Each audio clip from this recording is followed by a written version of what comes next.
Կլիմայի փոփոխության բնապահպանական խնդիրների լուծման ոլորտի քաղաքականության մշակման հարցերում որոշիչ կլինի նաև երիտասարդների ձայնը։ Տեղի է ունեցել շրջակա միջավայրի նախարարությանը եւ ՅՈՒՆԻՍԵՖ-ին առընթեր կլիմայի փոփոխության հարցերով երիտասարդական խորհրդի առաջին նիստը։ Մոտ 2 տարի առաջ ՄԱԿ-ի երեխաների իրավունքների կոմիտեն հստակ սահմանեց երեխայի մաքուր, առողջ եւ կայուն միջավայր ունենալու իրավունքը։ Հայաստանն այլ երկրների հետ ստանձնել է մի շարք պարտավորություններ եւ նման խորհրդի ձևավորումը շատ մեծ առաջընթաց է ձեր երկրի համար։ Աղբի տեսակավորման, թափոնների վերամշակման, ջրային ռեսուրսների եւ օդի աղտոտվածության խնդիրներ։ Առաջին նիստում երիտասարդները շրջակա միջավայրի նախարարության եւ ՅՈՒՆԻՍԵՖ-ի ներկայացուցիչների հետ քննարկեցին այս հարցերը։ Խորհրդի անդամ Նարեկ Օհանյանին մտահոգում է Արարատյան դաշտավայրի անապատացման խնդիրը։ Խորհրդի ստեղծումը շատ կարևոր է երիտասարդների համար, քանի որ առաջին հերթին սա ապահովում է ակտիվ ու իրական մասնակցություն պետական քաղաքականությանը, քանի որ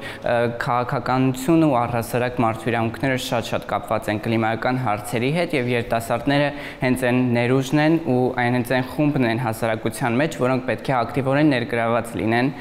պետական ցանկացած գործունեության մեջ, այդ թվում եւ առավելապես կլիմայական հարցերում, քանի որ կլիմայի փոփոխության ամենախոցելի խմբերից մեկն են։ Նարեկը բնապահպանությամբ հետաքրքրվում եւ ոլորտի խնդիրներով զբաղվում է դեռ մանուկ հասակից։ 11 տարեկանից շատ ակտիվ եմ եւ կլիմայական եւ շրջակա միջավայրի գիտության առնչվող հարցերում, սկսել եմ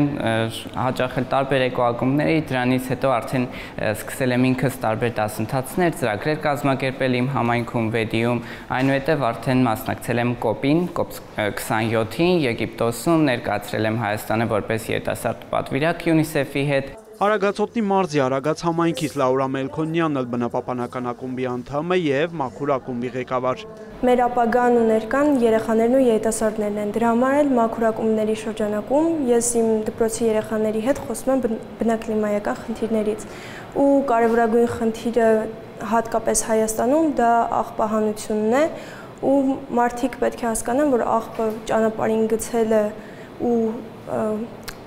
դրանք չտեսակավորելը հանգեցնելու է մեր երկրի ու երկրագնդի կործանմանը։ Խորհրդի կազմում ընդհանուր առմամբ ընդգրկվել է 19 երիտասարդ մայրաքաղաքից եւ մարզերից։ Երիտասարդները իրենց խոսքն են ունենալու կլիմայական քաղաքականության ձևավորման մասում։ Մենք նաև միջոցներ ենք ձեռնարկելու, որպեսզի կարողությունները զարգանան տրեյնինգների, դասընթացների միջոցով եւ ակնկալելու ենք երիտասարդներից ակտիվ մասնակցություն կլիմայական ուղղություններով տարվող մեր պայքարում։ Առաջիկայում երիտասարդների հետ կքննարկվի նախարարության մշակած կլիմայի մասին օրենքը։ Նրանք նաև ակտիվ կներգրավեն Հայաստանում եւ միջազգային հարթակներում տեղի ունեցող միջոցառումներին եւ համաժողովներին։ Երիտասարդները եւ ոչ միայն նրանք ակտիվ մասնակցություն պետք է ունենան նաև առաջիկայում տեղի ունենալիք Բրազիլիայում տեղի ունենալիք կլիմայական COP-ին 30-րդ եւ այլ բնապահպանական միջոցառումներին։ Նրանք իրենց կարևոր խոսքը պետք է ունենան նաև սպասվող 2026 թվականի կենսաբազմազանության COP-ում, որը տեղի ունենալու Հայաստանում։ Մենք այս միջոցառումներով եւ խորհուրդներ ստեղծելով եւ երիտասարդների մոտ իրազեկվածությունը բարձրացնելով եւ հետաքրքրվածությունը բարձրացնելով ցանկանում ենք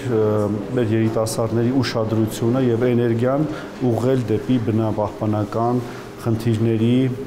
կարգավորմանը, քանի որ միայն բնական ռեսուրսները պաշտպանելով մենք կարող ենք ստեղծել կայուն եւ զարգացող երկիր։ Շրջակա միջավայրի համաշխարհային օրն ու խորհրդի աշխատանքների մեկնարկը կխորհրդանշեն նաև երիտասարդների ՅՈՒՆԻՍԵՖ-ի եւ նախարարության ներկայացուցիչների տնկած նորաթուն գեղձիները։ Բրյուն Մկրտչյան, Արամ Հարությունյան, լուրեր։